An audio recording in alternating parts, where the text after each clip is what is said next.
एक बार पुनः सभी आदरणीय बंधुओं, स्नेही बंधुओं को मेरा सादर प्रणाम।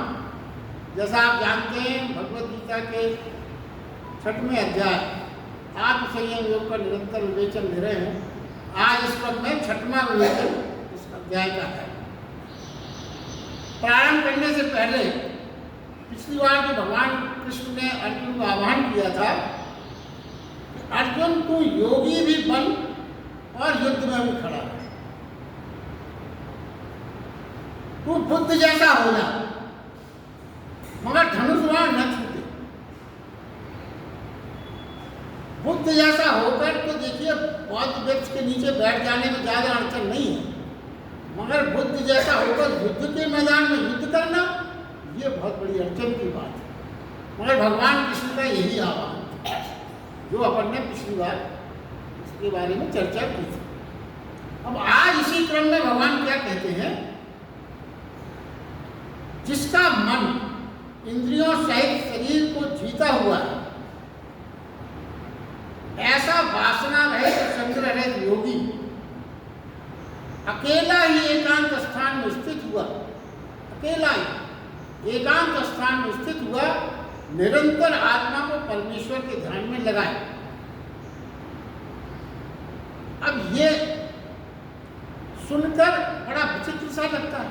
इसके जस्ट पहले अपन ने जो चर्चा की थी, वो युद्ध के लिए तैयार हो, योगी भी हो जाए, युद्ध भी कर, ये कहा था। यहाँ क्या कह रहे हैं, एकांत स्थान में स्थित हुआ, निरंतर आत्मा को परमेश्वर के ध्यान में लगाइए। अर्जुन को ये आदेश दे रहे हैं। तो सुनकर मुझे कहीं क्या कह दिया भगवान, बड़ा भ्रम हो जाता। गीता में यही एक है, समझ पाने के भ्रम कई जगह ऐसे आते हैं कि बड़ा आश्चर्य होता है कि कहना क्या चाहते हैं। समत्व को पाया योगी चित्त एकांत में परमात्मा का स्मरण करे, ध्यान करे, परम सत्ता की ओर गति करे, ऐसा कहा। यदि ऐसा ही अर्थ है जैसा कि प्रथम दृष्टि में सुनने में लगता है, तो इसका अर्थ ये हुआ फिर कि वो अर्जुन को रोक क्यों रहे हैं। वह तो चाहिए रहा है कि जाने दो प्रभु इस युद्ध से मुझको, एकांत में जाऊं, चिंतन करूं, जाने। तो कृष्ण उसे कैसे रोक रहे हैं। युद्धोन्मुख को कर्मोन्मुख क्यों कर रहे हैं। जब ये आदेश दे रहे हैं तो फिर युद्धोन्मुख को कर्मोन्मुख कैसे कर रहे हैं। तो इसका जो एक सीधा सा अर्थ ये निकलता है कि जो हम समझ रहे हैं वास्तव में वो भगवान कृष्ण वो बात नहीं है। ये बात नहीं है जो अपन समझ रहे हैं इस श्लोक में। भगवान कृष्ण का तात्पर्य वो बिल्कुल ही नहीं है, वरना शुरू में ऐसी बात वो क्यों कहते। तो कहने में कुछ ना कुछ रहस्य छिपा है और उसी रहस्य को समझने की आवश्यकता है। श्री कृष्ण भगवान ने कहा एकांत, एकांत, इसको अर्थ समझने की भूल ज्यादातर हो जाती है अक्सर। एकांत हम क्या समझेंगे, एकांत यानी हम समझेंगे अकेला, कोई ना हो हमारे पास, बिल्कुल सन्नाटा हो, अकेला। और वो कहते हैं कि ये एकांत की परिभाषा गलत है। एकांत का अर्थ है दूसरों की, एकांत का अर्थ दूसरों की अनुपस्थिति नहीं है। एकांत का अर्थ है दूसरों की अनुपस्थिति की जरूरत ही नहीं है। अब देखिए इस फर्क को आप समझें। ये अभी जो सेंटेंस कहा गया उससे एकदम से चीज समझ में नहीं आती। अब देखिए इसको और सरलता से समझें। जैसे आप या कोई भी साधक जंगल में बैठा है अकेले, मीलों दूर तक कोई नहीं है, बिल्कुल अकेला है, मीलों दूर तक जंगल है, एकांत है, कोई नहीं, अकेला। तो कृष्ण कहेंगे अकेले तो हो, कृष्ण भगवान ऐसी स्थिति में क्या कहेंगे, अकेले तो हो पर एकांत में नहीं हो। क्या मतलब हुआ, अकेले तो हो पर एकांत में नहीं हो।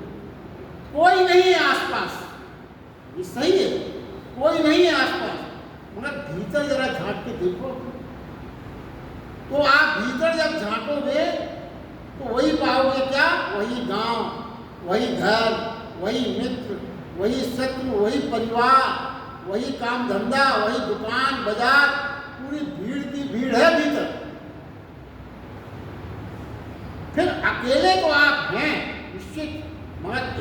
एकांत में नहीं।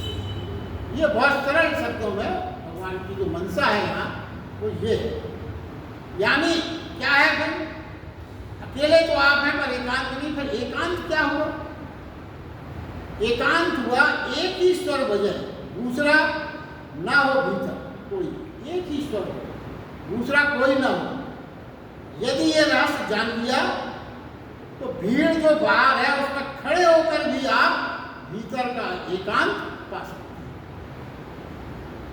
कितनी भी भीड़ में आप हो, भीतर का एकांत आप पा सकते हो, भले आप भीड़ में खड़े हो। क्या है?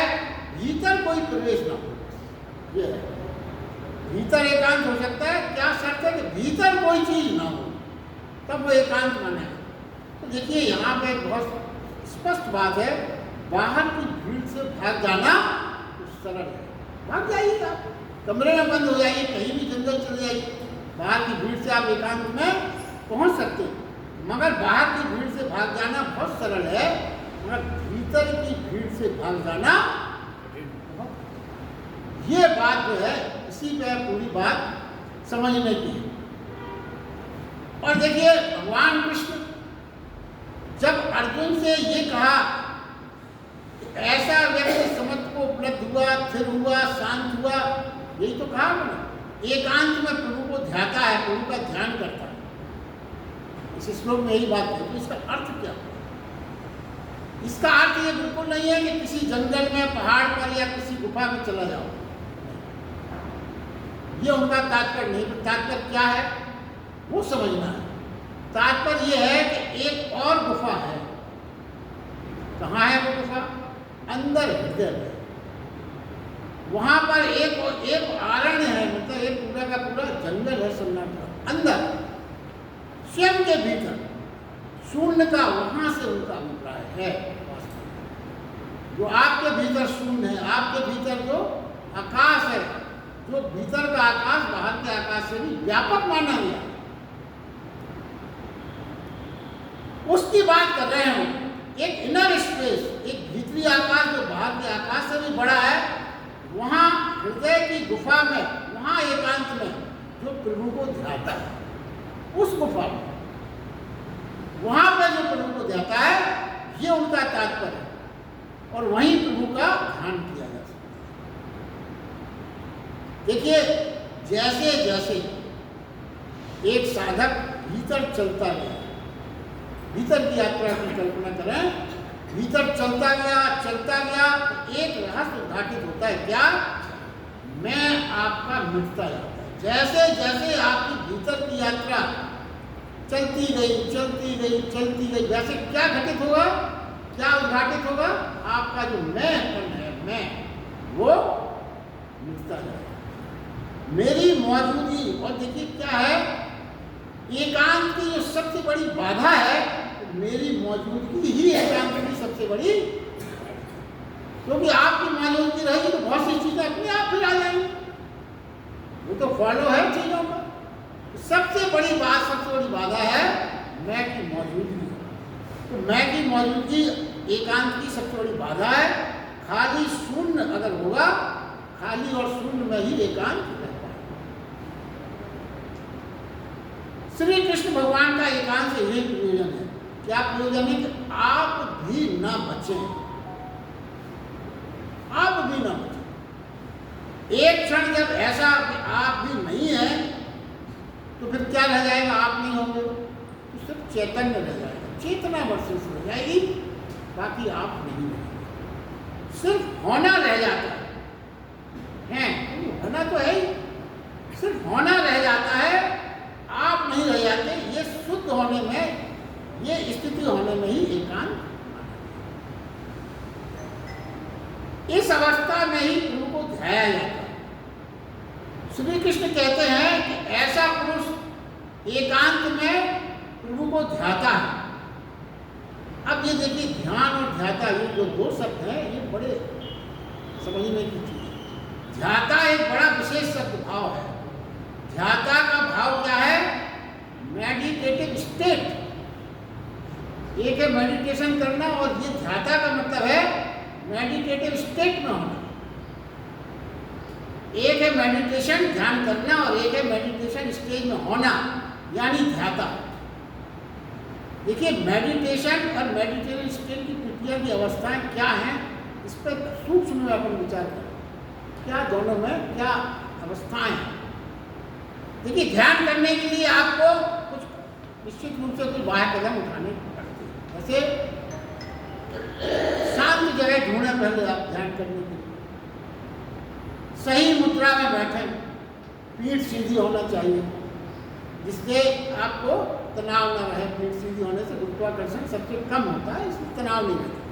सही मुद्रा में बैठें, आंख बंद करें, सांसों पर ध्यान दें और परमात्मा प्रत्यक्ष है ऐसी श्रद्धा भाव से उसका ध्यान करें। परमात्मा की प्रेजेंस को श्रद्धा से स्वीकार करें। और मेडिटेटिव स्टेज यानी ध्याता में क्या बात है, संचेतना का अभ्यास। संचेतना का अभ्यास कई बार अपन ने इसमें चर्चा की है। हर समय आप होश में रहें, जो भी काम कर रहे हैं उस चेतनता आपकी कहीं और न रहे, पूरी चेतनता उसी काम में लगी। चाहे वो आप भोजन कर रहे हो, चाहे आप चल फिर रहे हो, चाहे आप किसी से बात कर रहे हो, जो भी कुछ करें उस समय आपका ध्यान किसी और चीज में डिवाइड ना हो। चेतन का मतलब पूरी तरह से आप होश में रहें। और दूसरा, वर्तमान के क्षणों में रहें।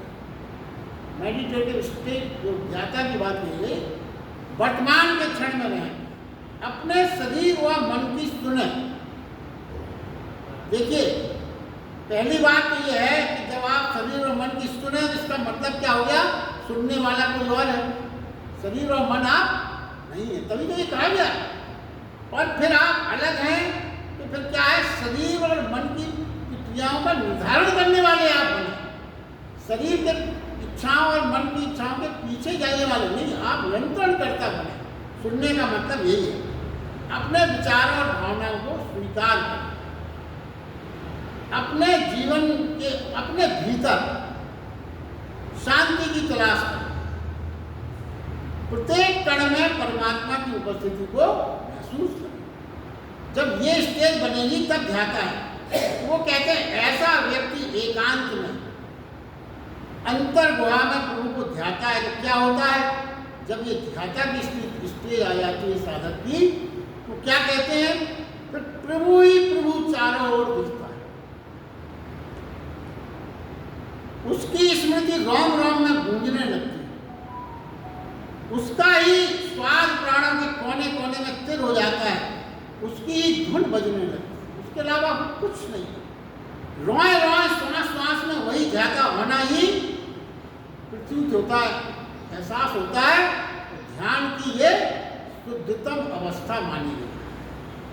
जब आप इस स्टेज में आ जाएं कि सब चीजें बस एक ही स्वर बज रहा है अंदर, वो ध्यान की शुद्धतम अवस्था मानी गई। ध्यान यानी जिसके साथ हम एक होकर आत्मसात हो गए तभी ध्यान। उसके साथ आप एक होकर आत्मसात हुए तभी ध्यान लग पाएगा। और देखिए वो फिर कहते हैं अगर आप बचे रहे तो ध्यान नहीं लग सकता। आपका ना होना प्रथम शर्त है ध्यान की। आप बचे रहे तो ध्यान नहीं। भीतर की दुनिया, भीतर एकांती में क्या होता है, दुनिया हो जाती है। जब सही माने में जो ध्यान में आपने जो भी लगाया, जो भी तुमको अनुभव है, तो जब आप वास्तविक ध्यान में जाते हैं तो क्या होता है, बाहर की दुनिया बिल्कुल खो जाती है। ये ध्यान का अनुभव ऊपर चनिया जी को अनुभव है निश्चित। तो आप देखिए बाहर की दुनिया खो जाती है। बाहर की दुनिया खोने का मतलब क्या है, मित्र शत्रु धन दौलत प्रियजन मकान सब खो जाते हैं। क्यों, आखिरी पड़ाव पर फिर क्या होगा, ये तो खोते ही है। आखिरी पड़ाव जो ध्यान का है वहां पर साधक भी हो जाता है, क्योंकि वहां पे इन सब चीजों की कोई जरूरत ही नहीं है। भीतर की दुनिया में इन बाहरी चीजों की कोई जरूरत नहीं, ये सब व्यर्थ लगने लगते हैं। यही ध्यान की, यदि हम संसार से जुड़े हैं, मान लीजिए इस व्यक्ति की अपन दूसरी जो अधिकांश है संसार से जुड़े हैं, तो हम ध्यान उन्हीं का कर पाएंगे। यदि देखिए ये तो भीतर की दुनिया की बात है। एक जो वास्तविकता है वो ये है, ध्यान क्यों कठिन माना गया कि ध्यान उन्हीं का कर पाएंगे जिनको हमने कभी देखा हो, कभी जाना हो, कभी समझा हो, कभी परखा हो। साधारण मनुष्य से या साधारण प्राणी से जो हम लोग हैं, उसका आप ध्यान कैसे कर सकते हो जिसके बारे में आपको कुछ पता ही ना हो। भाई कोई एक चीज वो होना चाहिए ना जिसके बारे में आपको थोड़ा जांचा हो, परखा हो, जाना हो, मिले हो आप जिससे, कभी जिससे मिले हो, मुलाकात हो, उसी का तो ध्यान आएगा। ये संसार का नियम है। आप बिना किसी की जान पहचान के किसी का ध्यान कैसे कर सकते हो? किसी ना किसी रूप में तो आप जानते हो, भले ना मिले हो, पढ़ा होगा, देखा होगा, चित्र देखे होंगे, कोई ना कोई इमेज उसकी आपके दिमाग में होना चाहिए, तभी तो ध्यान आएगा। नहीं तो ध्यान कैसे आएगा? तो देखिए क्या है, अज्ञान का ध्यान होने से, इसलिए ध्यान के लिए साधना के आध्यात्मिक क्षेत्र में प्रवेश करना होगा। क्यों? हम वहां ध्यान उसका कर रहे हैं जिसको हमने न कभी देखा है, न जाना है, न समझा है। बड़े बड़े संत भी नहीं समझ पा रहे जिस चीज को, उसका ध्यान करना है। तो उस समय उसका ध्यान कब कर पाएंगे? संसारिक स्थिति में तो ये ध्यान असंभव है, क्योंकि जिसको हम नहीं जानते उसका ध्यान आएगा ही नहीं। और यहाँ पे हमें क्या करना पड़ेगा? श्रद्धा और विश्वास रखना पड़ेगा उसकी उपस्थिति का, तभी ध्यान लग पाएगा। यदि आपकी श्रद्धा और विश्वास में कुछ कमी हो गई तो फिर ध्यान लगना नहीं। श्रद्धा और विश्वास पर आधारित है। क्या सोचना है कि प्रभु है, बस है। क्या है, कैसा है, क्यों है, कैसा, कोई इससे कोई मतलब नहीं है। तो देखिए यहाँ पे जो इतनी व्याख्या अभी की है, उसका जो सबसे महत्वपूर्ण तथ्य ये है, अकेलापन और एकांत की जो अभी अपन ने सुना। अकेलापन सर्वदा उदासी लाता है। संसारिक अकेलेपन की बात हो रही है। संसारिक अकेलापन सर्वदा उदासी लाता है। आपके मित्र इस अगर आपके पास कभी कभी ऐसी संसार में नहीं होते तो उदास हो जाता है, कोई नहीं है, बोरियत हो।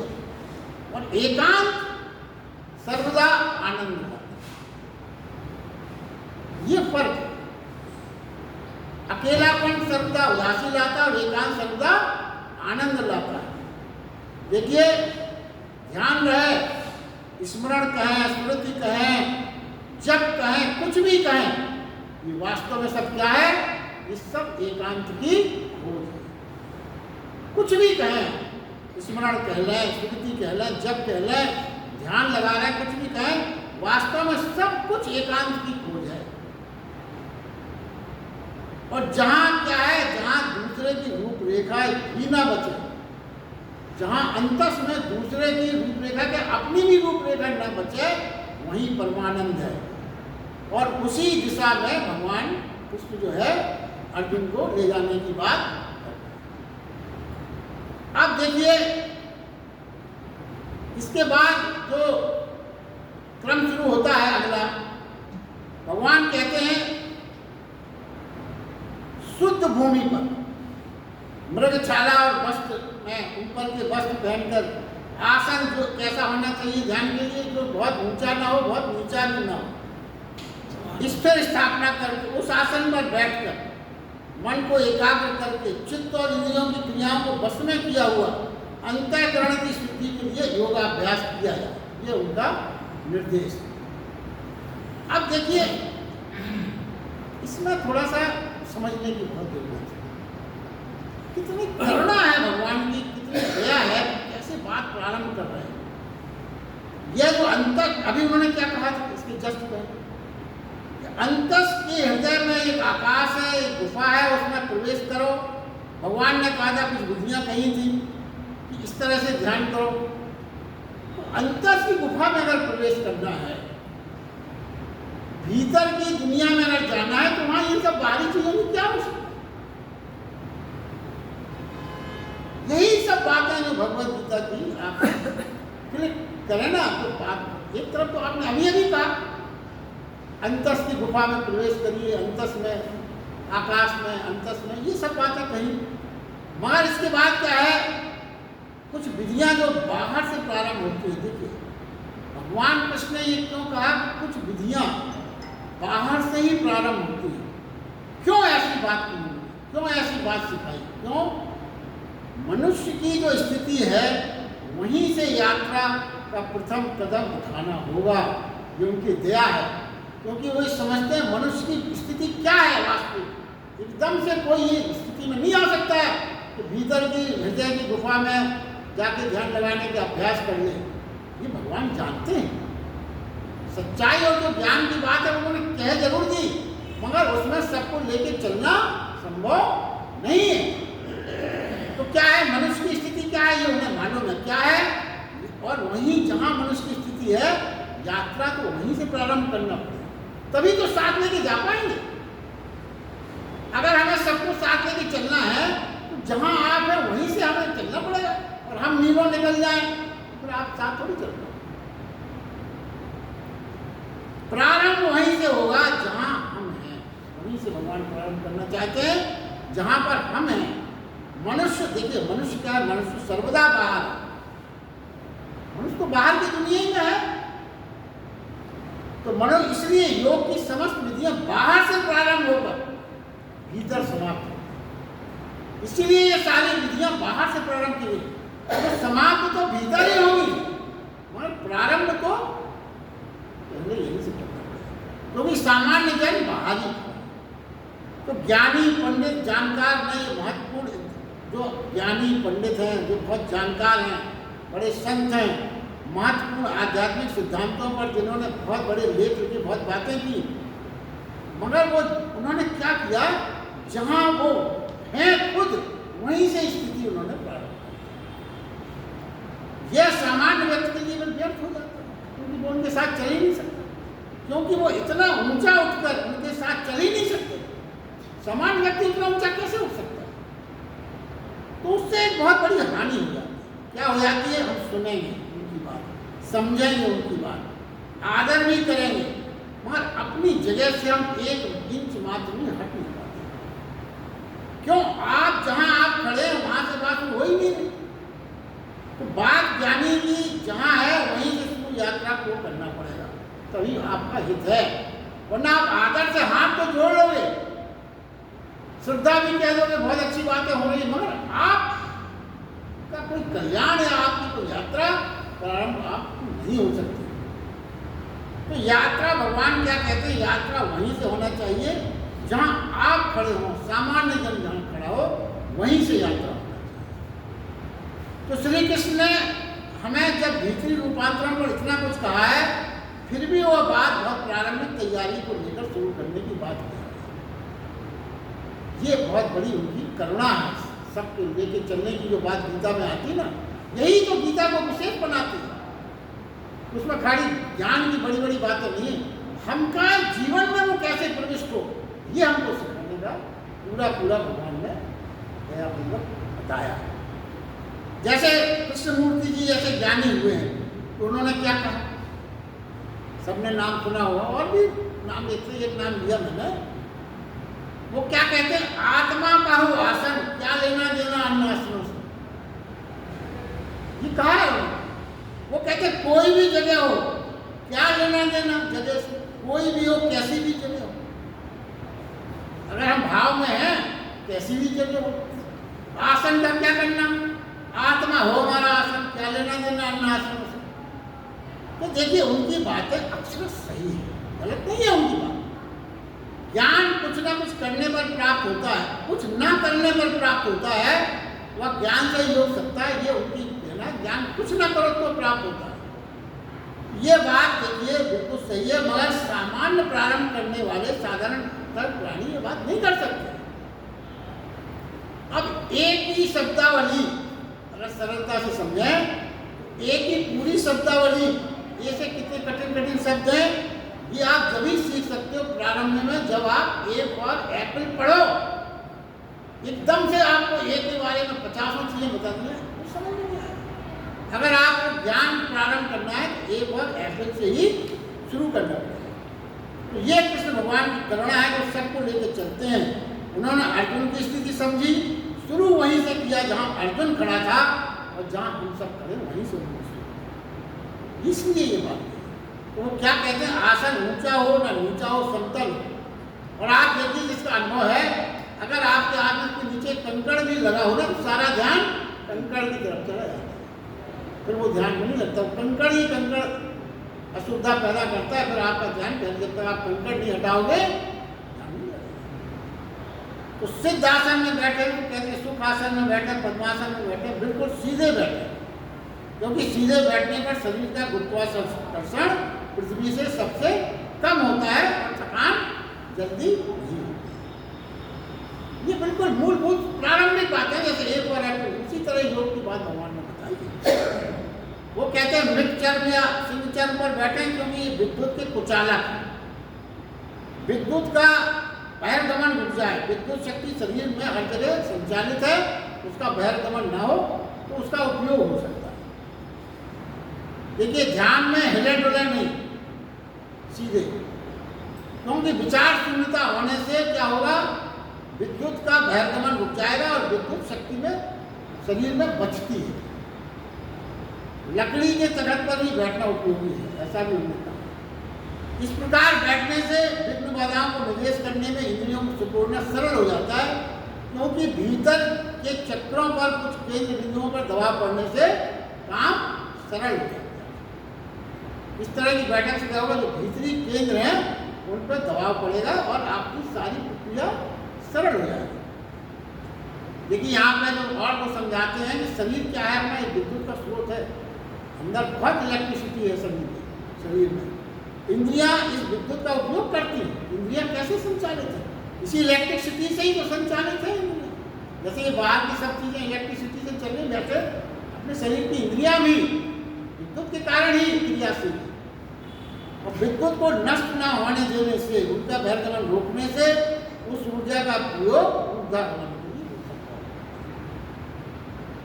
अधोगमन यदि हमने विद्युत का रोक पाया तो फिर वो संचित होकर ऊर्ध्वगमन में सहयोगी बनेगी और अधोगमन रुक जाएगा। जैसे नाव हवा के अनुकूल यात्रा करे तो सरल होगा।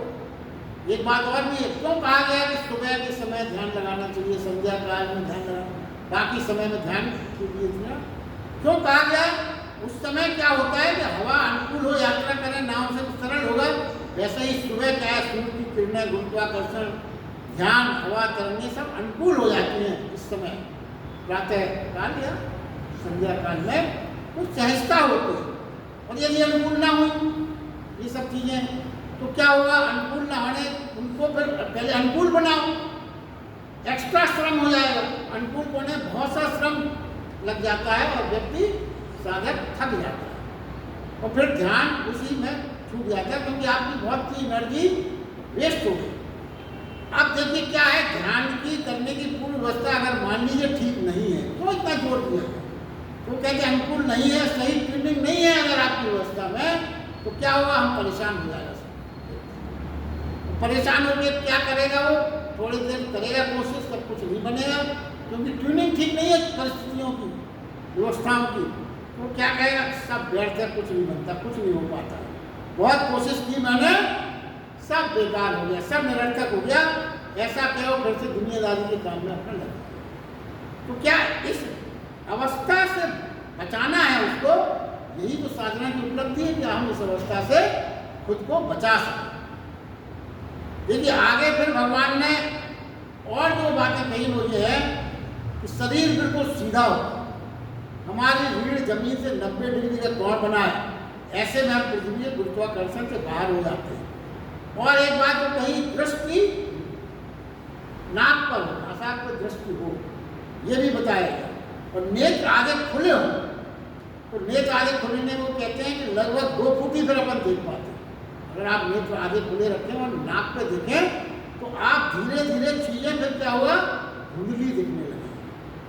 तो आप लंबे समय तक ऐसा रखेंगे आँख को नाक में और ज़्यादा दूर आँखें आधी खुली रखेंगे, सब कुछ धुंधला रहने लगता है और फिर धीरे धीरे क्या हुआ, सब कुछ आपको स्वप्न ऐसा प्रतीत होने लगे, ऐसे कुछ सपना चल रहा है।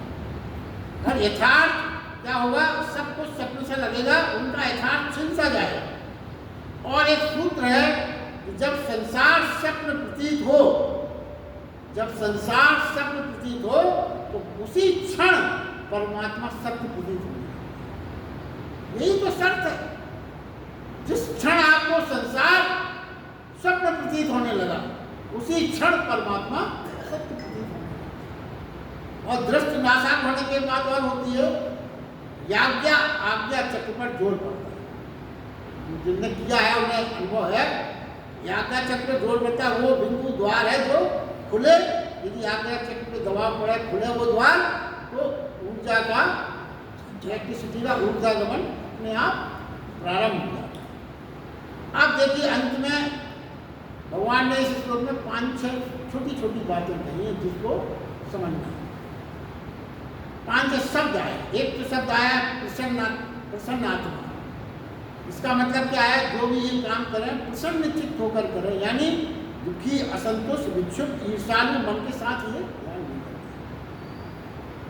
हृदय यदि दग्ध है कामनाओं के कारण तो उन पर नियंत्रण करें। प्रसन्नता की मन स्थिति पर अगर ध्यान होगा तभी ध्यान स्पष्ट है। अशांत रूप कुतः सुखम, यानी अशांत व्यक्ति को कभी सुख मिल ही नहीं सकता। सूत्र है। शांति निष्ठता की नहीं घनीभूत ऊर्जा है जो प्राणी को रूपांतरित कर देती है। दूसरा शब्द आया है इस श्लोक में विगत भी। विगत भी क्या है? सभी प्रकार के भय से मुक्त होकर ध्यान करना चाहिए। सभी प्रकार के भय से, कोई भय ना हो। जैसे भय से क्या होता है? भय से मन कमजोर होता है, दुर्लभ हो जाता है। ये सबके अनुभव है। हम स्वयं को परमात्मा को समर्पित कर निर्भय होकर ध्यान करें। परमात्मा को अगर हमने सब समर्पित कर दिया तो उसका सबसे बड़ा लाभ यही होगा कि निर्भय हो जाएंगे। सब आपके ऊपर छोड़ दिया, फिर हमें काहे का भय? तो ऐसी स्थिति में ही ध्यान ऊर्जा से भर जाता है, युक्त हो जाता है। एक आता है ब्रह्मचर्य व्रत स्थिति। हम मन इंद्रियों पर पूर्णतः नियंत्रण कर विचार संयम, समय संयम, अर्थ संयम, इंद्रिय संयम पालन कर ब्रह्मचर्य में स्वयं को स्थित करें। ब्रह्मचर्य में स्थित हो सकते हैं चिंतन में बुरे विचार, मतलब कुछ संग का समावेश ना हो, ये ख्याल रखना। अधिकतर जब हम ध्यान में आते हैं बहुत से बुरे विचार कहाँ से कैसे आ जाते हैं, थोड़ी देर बाद हम खुद चौंकते हैं, हम ये क्या सोच रहे हैं, होता है। तो यही कह रहे हैं वो कि हमको कुछ संग के विचारों का समावेश ना हो, ये बहुत आवश्यक पॉइंट है। मन का संयम रखना, मन को संयत रखना, चित्त को संसार से हटाकर केवल परमात्मा के स्वरूप में चिंतन का को नियोजित करना, यही मन का संयम माना है। तो देखिए क्या है, ये कब होगा? जब मन को भूत और भविष्य में न जाने, वर्तमान में रहें, वह मन को प्रभु में लगाने का प्रयास करें। एक शब्द आया है नचियत, यानी संयत मन को परमात्मा में लगाना। और एक जो शब्द इसमें आया है छठवां मत यटा, यानी पूरे परायण होकर बैठे। क्या? हमारा लक्ष्य, उद्देश्य, अंतिम ध्येय मात्र परमात्मा है और कुछ नहीं। ये मन में विचार है। क्या है? हमारे सभी कर्म उन्हीं को समर्पित, सारे कर्म उन्हीं को समर्पित, भगवान के सिवाय और कोई कामना ना हो और कोई वासना ना हो, ये मन में हो। तो क्या विशेष सावधानी क्या रखना है ध्यान में? वो कहते हैं कोई आलस और प्रमाद नहीं होना चाहिए, किसी प्रकार का भी आलस और प्रमाद घातक है। कैसे? चलते फिरते उसका ही चिंतन हो, हर चलते फिरते उसका ही चिंतन हो, हर श्वास को परमात्मा के लिए जिए। 24 घंटे योग में जीवन जिए, चाहे एकांत में हो, चाहे लौकिक जगत में हो, कोई भी व्यवहार कर रहा है। और यहाँ महर्षि अरविंदो ने एक बात कही थी, एक सेंटेंस उनका पूरी बहुत महत्वपूर्ण है, whole life is yoga, whole life is yoga. चलिए आज के लिए बस इतना ही।